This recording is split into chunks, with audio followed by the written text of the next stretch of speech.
presentation for today, actually prepared for two presentations. One is about leadership, and the other is about international cultural difference.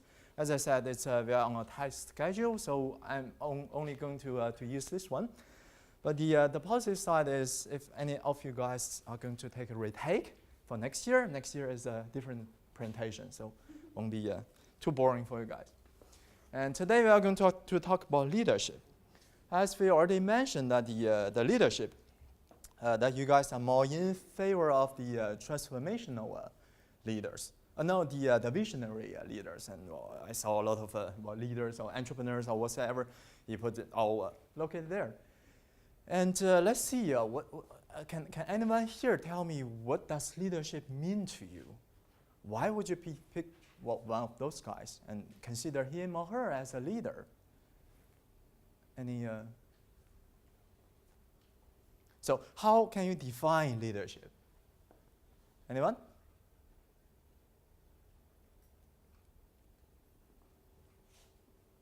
No one knows. Okay, that's a great start. So let's see the definition. By definition, leadership is a process of social influence. So it's not really a job title or something, how much money I earn, or I start a business and then I sell what kind of things and to make me rich or make other people rich. It's a process of influence other people's behavior. To do what? To accomplish a common task. You can still be a leader, you can still be rich. It doesn't really say that if you are a leader, you can't be rich. You have to be a Mother Teresa or something. But then you need to accomplish a common goal, meaning that not only you are rich in these terms, that being rich is the common goal, that your followers should also be rich. Then you are a leader in that school. Okay, leadership is not a position or title, as I explained, it's an action and it's an example. So I want to influence the society, or at least my group, to reach a certain goal. And this is how I define leadership. And we say that leadership, normally you can recognize that, or it can be inferred from outcomes of important events. First is quite easy. That's if you have the job title CEO, then normally you are recognized as the leader of a certain organization. But also you have a lot of events that you can point out that these people, they are the leaders, they have the natural skill, they can lead us to somewhere. Even say that they don't have the necessary titles. And there are two ways you can type it out. So I think a lot of people, they confuse about boss and leaders. Bosses and leaders, and this is a picture. Actually, boss is to keep other people accountable for what they are doing. So how you are performing, what kind of appraisal or evaluation, this kind of thing. He or her, he or she doesn't really necessarily do the job. But the leader, in order to accomplish this common goal, he needs to roll off his sleeves and do the same, maybe crappy job, or not so, let's say, high-profile jobs with the followers. And this is also a division between leaders and followers, leaders and bosses. Well, if you want to lead people, you need to walk behind them. But nowadays, a lot of leaders or a lot of bosses, they misunderstood the concept. They say that we need to walk before the people and they can barely see us. We are leading, we are visionary, but that's not true. For example, all the leaders that you put on the board, no matter which corner or corners you plan to do so, is any of them actually accomplish something without the help of the crowd? Anyone? Not really. So not only they create a vision, they also transform the vision into reality. And this is what I call, what he called the leadership. Now go forward. Why would you need leadership? Leadership, individuals, we are all individuals, we need to have a bigger picture in life. We need to pay our rents, we need to buy a house, buy a fancy car, etc. But we also want a little bit more. What's the meaning of your life? And a lot of philosophers, not only philosophers, many people in history, they've wondered, what's my purpose in life? And leadership or leaders, they can provide this kind of concept to you. This is your direction. This is your destination in your life. And people want to follow them.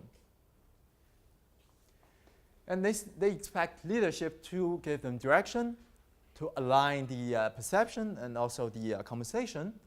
But they also want the leaders and themselves to commit to something. They want to build an empire. They want to really do something with our lives. And if you see from the history, I will not really go through the whole history of human being, up to late 40s, that still people are trying to figure out who is the leader, or who was the leader. And then after 20 years, they want to know that what does a leader do? Now we already know that who is leader, job title, CEO, president, or whatever you name it. And then afterwards, what does leader do? And then you try to define if a leader is doing this kind of thing, what kind of attributes he or she needs to have. And after 20 years, they see that it's a little bit depending on the situation. So maybe it's in a crisis that you need some characteristic, or maybe it's, let's say, plain sale that you also need different traits. And well, 20 years before, 25 years ago, they say that now it's a little bit different. Where do we want to go? So it goes back to the definition itself. We want to know what we are trying to accomplish in our lives. So you can see this is the history.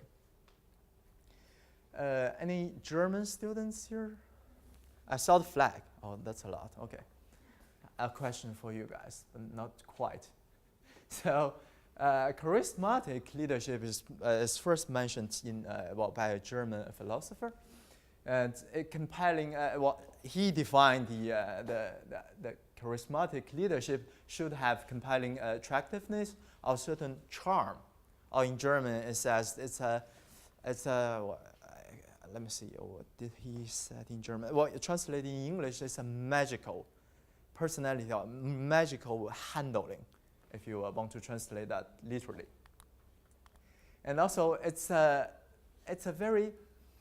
of like a superhero or superwoman. This kind of you can't really explain that in words, but it has superpower or super talent. And he said, well, they are the leaders. And he wrote it in the Wirtschaft and Gesellschaft, the theory of social and economic organization, and Max Weber, that's the name. His question was, how is a leader can give a command and have actions carried out? So, you ladies, here is your question. If I ask you, you ladies, so if you want to answer this question, what do you think a leader can give a command and other people will take action? What kind of attributes or personal traits he or she should have?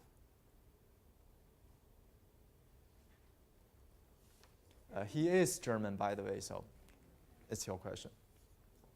Anyone?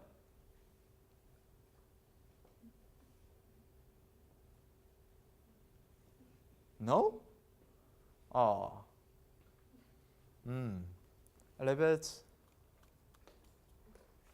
Applause for our German ladies, maybe.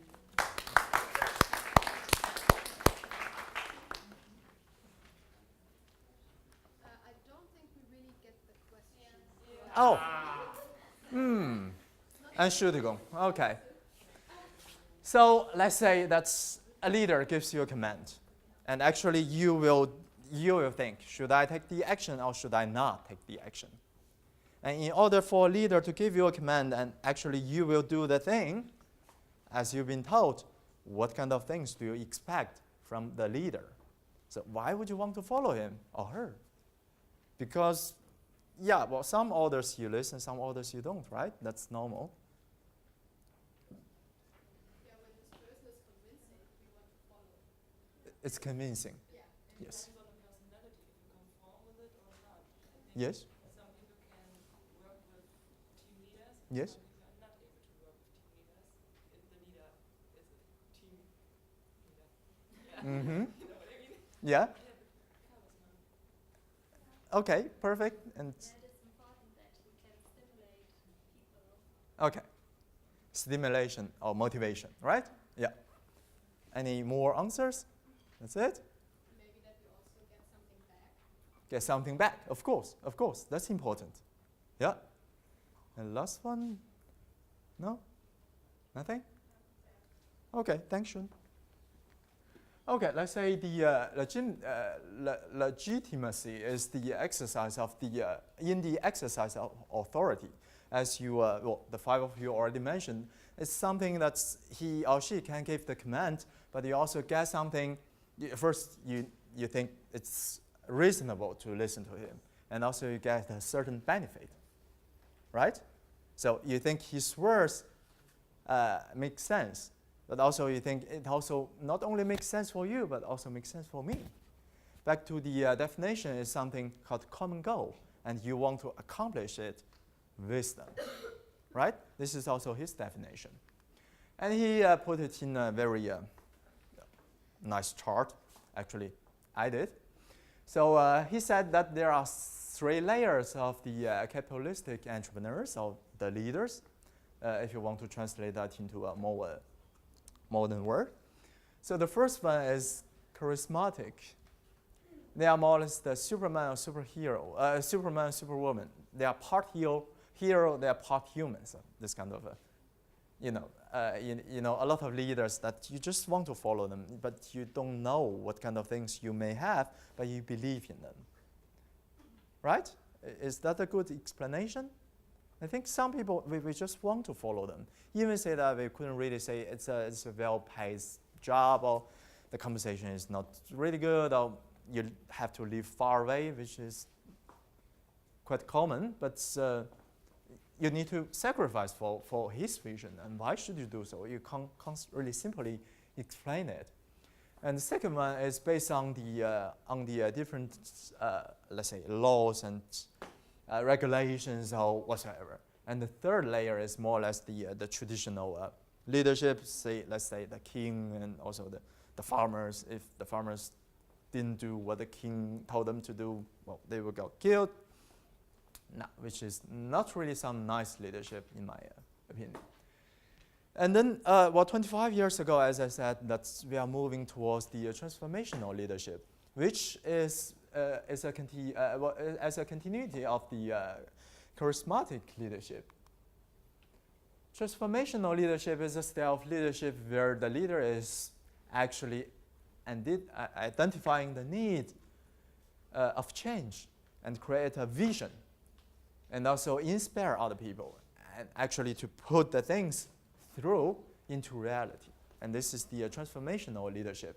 It's the definition. It also serves to enhance the motivation, as you mentioned, morale, which is also quite important. Morale is something that you can't really explain. That's why a morale of a company is high or low. But in the business school, they say that you can tell if the morale is really low, you can tell. And also job performance, if you want to put that into the KPI things and try to measure that very carefully. So let's see So we see that actually our perception of the leadership is evolving, but we still try to do the same thing as the leadership. So I pay your salary, you do what I told you. But it's not really useful anymore for younger generations like you. I can tell you what to do. I can tell you to come here to listen to the presentation. But if you don't want to, there's nothing much I can do. You already had your free lunch. So there's nothing much I can do. You have to solve the problem you can't really solve the problem on the same level that you created. You have to solve it on the next level. And let's see what's the next level, meaning the transformational leadership. There are 4 I's. The first is idealized influence. The leader serves as an ideal role, as a role model for his or her followers. And he or she can also walk the talk. I'm also walking and talking at the same moment. I got inspired by this sentence. The second one is the inspirational motivation. The transformation leaders have the ability to inspire and also motivate followers. And if you combine the first two, this is more or less what the German guy said. This is a characteristic of a certain leader. So if you combine them, you have the leader's charisma. But there are two other, let's say, aspects that he didn't mention. The first is individualized consideration.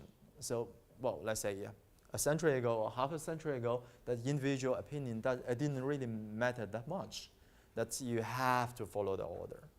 But nowadays, that's the will to power. If you are into psychology, you know that the free will is getting stronger and stronger. So I can tell you what to do, but you don't necessarily do what I told you to. And transformational leaders, they need to demonstrate a genuine consideration on his followers or his or her followers' needs and concerns. I can say that, oh, okay, I'm concerned about you. As such, you need to do what I told you. But it doesn't work. As long as your followers found out that actually you don't feel a thing about them, they will leave you. There are plenty of leaders, they want to do something. They don't necessarily need to follow you. And the last one is the intellectual stimulation. So actually, the leaders also want to challenge you. They want to raise the bar. They want to say that this is your performance, very good, but try to do it better next time. And he or she will also give you the help, the support, the direction, so to make you better. As a conclusion, I will say that transformational, or nowadays, that's younger generations, of hopefully I'm not so old, they will say that leadership is something that you want to lift a person's vision to a higher side. Not only yourself as a leader, but also your followers. You want to raise the bar, and also raising the performance to a higher standard, as I already mentioned, and try to build a personality beyond, try to build the personality beyond its normal limitations. So actually, leaders inspire you. Leaders, they motivate you. They coach you. They help you whatsoever. So actually, if you really, really consider your leaders, the leaders that you chose, they almost do all of them. Because lacking either of them, they will not be as successful as you wish them to be. And if you want to get some personal advice or opinion on how can I be there, I can say that you need to stay humble. You also need to work hard, and also you need to be kind. And here are very simple ideas, but I think it works. And if you read history books, it also works. A lot of things may change, but the rationale behind it, in my perception, will stay the same. And well, that's more or less my presentation. And thank you.